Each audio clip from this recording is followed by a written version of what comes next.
Здравствуйте, дорогие подписчики и гости моего канала. Сегодня мы с вами научимся отвечать на вопрос «Сагат неше?» – «Сколько время?». Для этого давайте посмотрим на часы. В первой половине, которая начинается от 12 до 6, мы используем слово «китте», то есть «ушло». Вместо многоточия у нас будут числительные. К ним мы добавляем окончание «дан», «дин» исходного падежа. Потом добавляем слово «минут».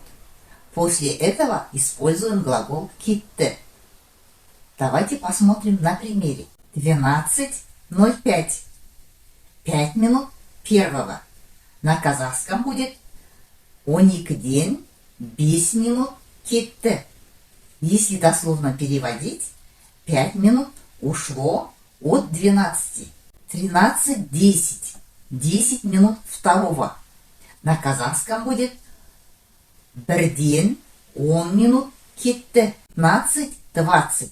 20 минут четвертого. «Үштен 20 минут кетті». А во второй половине от 6 до 12 мы используем глагол «қалды», «осталось». Вместо многоточия у нас будут числительные.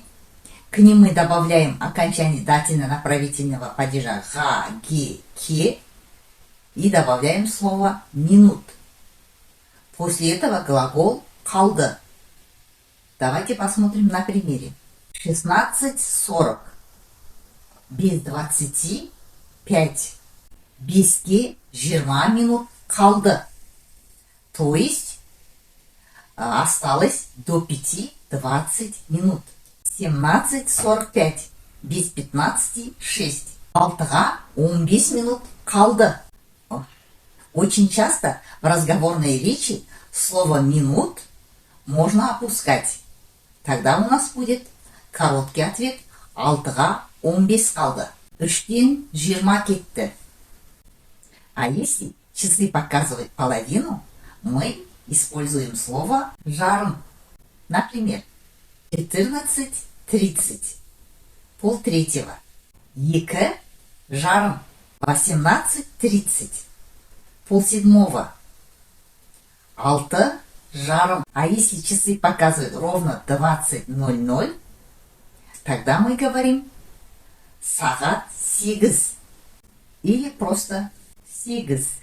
21:00, то есть 9:00.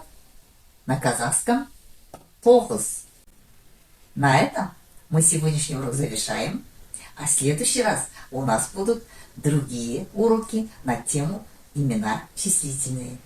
Поэтому не пропускайте уроки, подписывайтесь на канал и до следующей встречи.